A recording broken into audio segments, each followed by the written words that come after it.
Hey, this is Matt once again. What about to another video? This is another paid request. This time for Sean. Thank you so much for that. And for those interested in requesting pretty much any type of videos, topic, reaction, review, re-review, what have you, feel free to send it either directly to my PayPal or join my Patreon. Both things are down below in the info box. And this is for the 2002 film Reign of Fire, which I remember seeing this back in the day and being a bit disappointed in the film. Even watch it now, I don't mind the film. I'll say this. I don't mind the film. I could watch it as an okay time waster with some good stuff to it. I mean, the cast, you got Bale, Matt McConaughey, fairly young Gerard Butler, Before 300, Law Abiding Citizen, all those movies. It's cool to have like a darker dragon movie, more serious dragon film, where it's a post-apocalyptic dragon movie. Pretty much in London, Bale's character is a kid. His mom is working underground, and the mom is actually Alice Creed, who is the Boar Queen in Star Trek First Contact. They did something up. There happens to be dragons. They're awake from their slumber. They destroy through I see a montage, but it's more of, you don't really see a whole lot during the montage. It's more of Christian Bale narrating that they took over the planet and humanity has dwindled and governments tried to use the big bombs and it didn't work. It just made the dragons win faster. So you cut to, I want to say, which is funny, the trailer says like 2084, but I think it's actually like 2020 or something it takes place in. And Christian Bale is with a group of survivors in this kind of castle, middle of nowhere, and I forget the exact location, somewhere in England. And they're just trying to make things happen. The crops are dwindling more and more. Some people are getting upset because, you know, we need those crops now, but Christian Bale's like, if you get those crops now, we're not going to have the seeds to plant more later. Oh, you don't know what you're talking about, you know, we're starving already, and you think we're going to find help, but no one's coming. We need to do what we can. And Christian Bale's like, no, we need to be smart about it. And Christian Bale's being an understandable, righteous leader.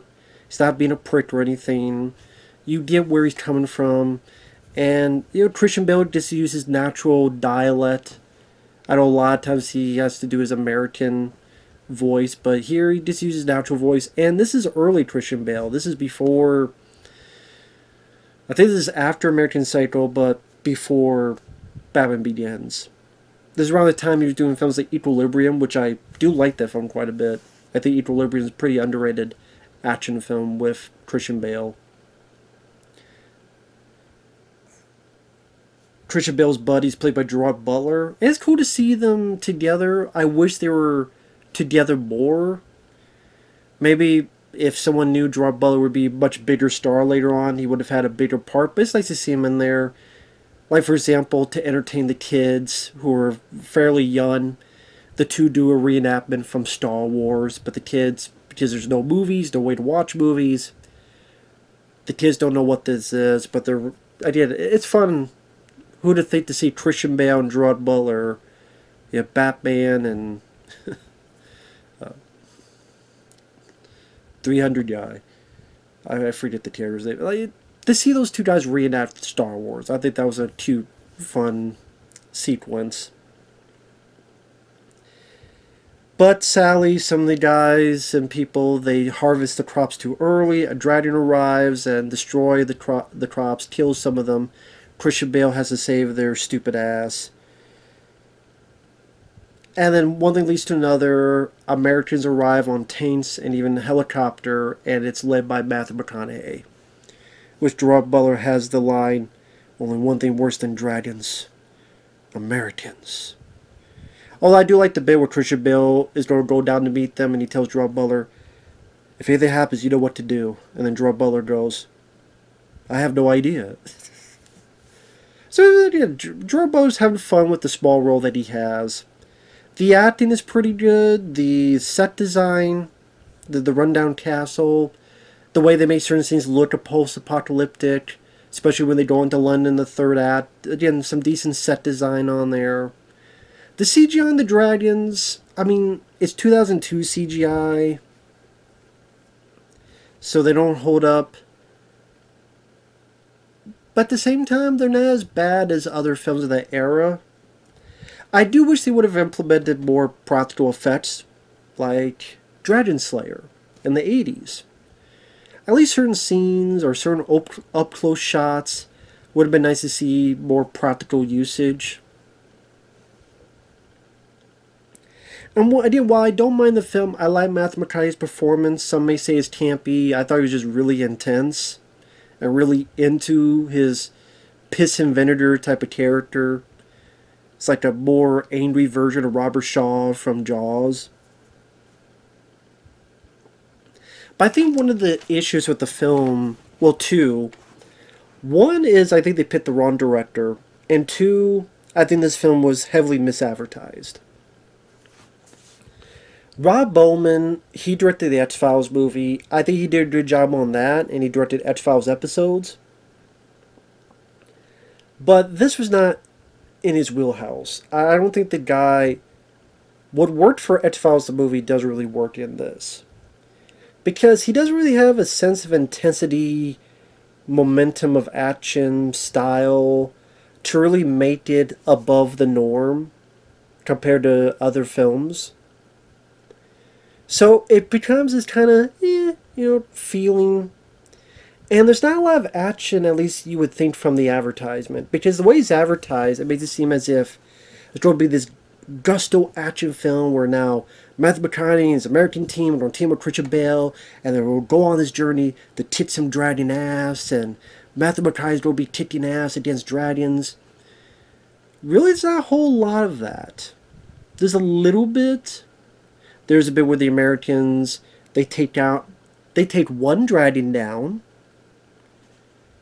with helicopter and people skydiving. They get the dragon in place, and people on the ground getting these markers to see where it's at and lead it to Matthew McConaughey, who has a harpoon to take the dragon down. And Rob Bowman is able to accomplish some decent shots. Christian Bale on a horse. You see the dragon come out of the sort of the horizon of the hill he's on to be revealed. You see Christian Bale on a horse and the dragon behind him. Like, there's decent moments of that nature. But, spoiler alert, I think what symbolizes the movie is there's a scene near the end of the film, in spoilers, where it's down to Christian Bale, a lead female actress, I'm sorry I forget her name, and Matthew McConaughey. They're going to London because apparently the reason dragons rose up so much is that they're all females, but there's one male dragon. If they're able to kill the one male dragon, then they can't reproduce, and the species will dissipate after a amount of time.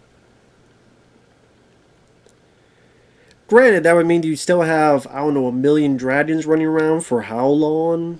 Like, how long is a dragon's lifespan? I don't know.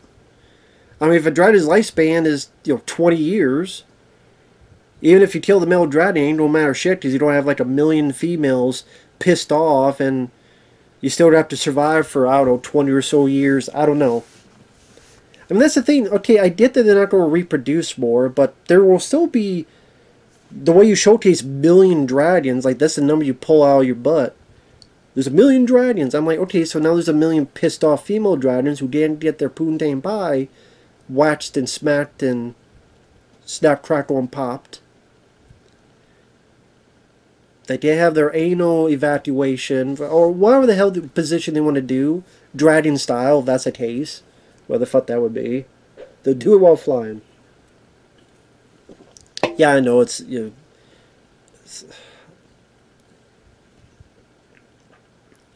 I just like, dragons lay their eggs, and then he comes across and leaves his birthday and Mother's Day present to fertilize all the eggs. That's the way it's done. Takes the fun out of it. But how long does a dragon live? Again, they live for, I don't know, do they live for 50 years? Do they live for 100 years? Do they live for 20, 15, 10, 5 months? They didn't really delve into that. So again, Okay, I get that they can't reproduce anymore, but again, so you have a bunch of pissed off million dragons who maybe some of them have a kamikaze frame rate of we're fucked anyway, so I don't know, kamikaze any human I find. I don't know. And again, if that's for 20 years, then still will be shit for a while. But again, I don't know. They don't really go into that detail. At least I don't remember them. But anyway, they go on to kill the male dragon. And there's a bit where Matthew McConaughey tries to shoot at the dragon with a crossbow with an explosive, misses. He goes in with the axe as like one of the primary scenes of the trailer. Oh, this is cool. Matthew McConaughey with the barbarian type of beard. He goes in, he's muscled up. Badass moment. No. Dragon gets him, eats him, and you don't get that satisfaction. That completed satisfaction. Because as ridiculous, as silly as it is, I mean, dragons in the world today is a silly enough idea. It's never going to be realistic. So you're going in for escapism fun. So cool, Matthew McConaughey is, you call it over the top of fun, badass. He goes over with the axe. You want him to hit the motherfucker in the eye, in the neck, something. No. Gets eaten, grabbed. And you're like, you didn't give the audience what they wanted. So that's a lot of the advertisement where, just like that scene, for me personally, speak for myself, didn't get what I wanted. Same with the advertisement, where you think it's going to be them kicking ass. Oh, they got all these tanks now, so there's going to be tanks shooting the dragons, but dragons are firing the tank, and maybe it gets one tank, but the other tank shoot. You think it's going to be a big old war. The military today versus the dragons of yesteryear. Nah, because again, a lot of that's done off-screen, and then the few bits you get is like they avoid one dragon who attacks the crops. Matthew McConaughey and his team take down one dragon. One they try to take down, but they get killed in like 30 seconds, most of them, and then the dragon fucks up the castle. And I said spoilers. Gerard Butler gets killed, although he helped save some kids. And then the finale. So you don't have a lot of dragon action sequences that I think some people wanted, and that was disappointing. And that's what you're kind of seeing it for that type of stuff. Now, like I said, I do like Christian Bale's performance. I do like Matthew McConaughey. He's having a lot of fun. I don't mind the female lead interest. Also, I think kind of when I first saw this, I thought Matthew McConaughey would be the star of the film. Because again, Christian Bale is okay, he's the American Psycho guy, but it made it seem as if Matthew McConaughey was going to be the big lead, but then he doesn't come in for a good chunk of the film, and even then he pops up from time to time. And while Christian Bale does fine, Matthew McConaughey is having so much fun with the role. He seems like the more interesting character, so there's a part of it that, while I like Christian Bale, I want to follow McConaughey's crazed American gonzo hunt the dragons down type of motif. I want to see his intense craze, almost psychotic state, just go after these dragons, and him as American convoy, and the idea of helicopters fighting dragons. It seemed like there'd be a lot of fun, entertaining moments, and I don't think it capitalized on the idea, whether because they didn't have the budget for it, or because Rob Bowman is not really the type of guy that bring that gusto, action, I said style and intensity. This is also the same guy that would go on to direct Elektra, which killed his movie career. As, you know, I mean, Elektra is a piece of shit. But yeah, I don't mind. I could watch the film as a time waster, but it's not a film I rewatch much. Like I said, I like the idea of a more serious, darker dragon movie. It doesn't devolve into jokes every 5 minutes, which there are films that do that I do enjoy. But not every movie needs that. This film didn't need that, so it took itself fairly seriously. I do think the cast worked fairly well. I don't mind the design of the dragons. I didn't look at the CGI. It's 2002 CGI. I mean, it's not as bad as the Scorpion bit in The Mummy Returns or other bits, but like I said, you do wish they could have implemented some practical effects, at least maybe certain moments here, to mix with the CGI. But at the same time, there's still some cool moments. Despite being the first time I saw that they had the idea of how to explain how they spit fire, like they have these two things and they mix together, they did napalm. I like the idea at the end that the way to destroy the male dragon is to get a crossbow with an explosive, kind of like Rambo's C4 explosive arrow, only there's a crossbow. Like the ending of the film, kind of wish there was a bit more choreography into it. Kind of them kind of moving, hiding, moving, hiding. Then Matthew McConaughey has his moment and then gets robbed. That's it, like, to repeat myself, that kind of symbolizes the movie where it misses the mark. I don't think it's a bad film, but it misses the mark. Just like Matthew McConaughey missed his mark. It gets swallowed up instead of getting the badass again in the neck, in the eye. You know, bring, if he dies, at least like bring the sucker down in such a, you know, going down. He gets the eye, and he's chopping the eye out or something, or maybe they couldn't do that for the rating because I think this is PG-13. But I mean, even certain posters, like you see multiple dragons attack London. And you think it's going to be like they do in the Godzilla, King Kong type of movies today. But I guess you know, this wasn't the case for that, and that was a bit disappointing.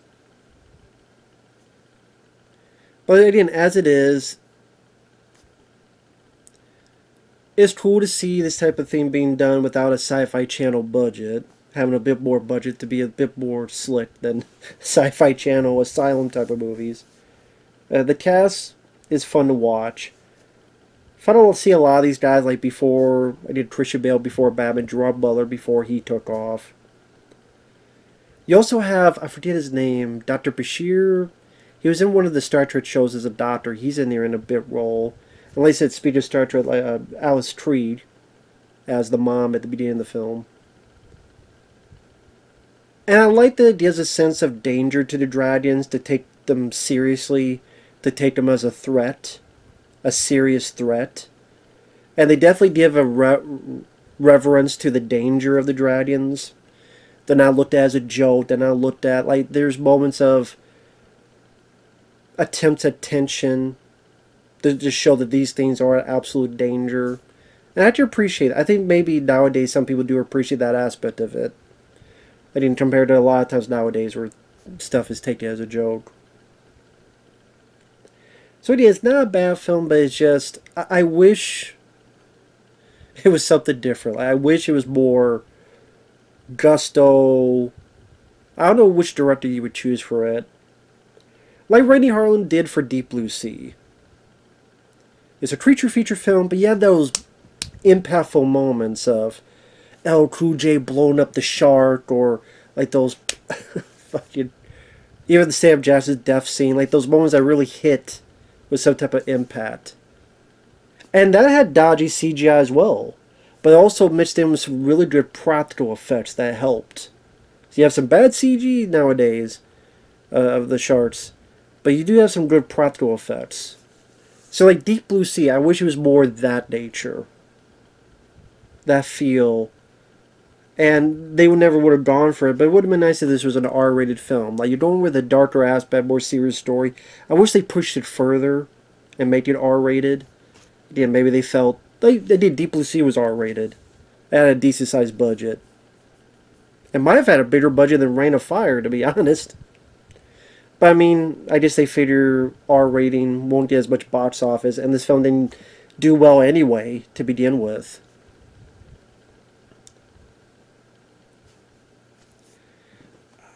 So yeah, Rain of Fire. someone mentioned, I wonder what it would do if this was released today, like after Game of Thrones and other stuff had been successful. Would it have done better? Maybe. Maybe, but like I said, I think there's improvements that could have been done to really heighten things up. But I don't think it's a bad film. It's just not a film I rewatch much because of those reasons I mentioned. And I don't know, probably I'll probably never watch it again unless it's a request for a commentary or something of that nature. So there you go. With that said, thanks for watching. We'll see you later. Bye bye.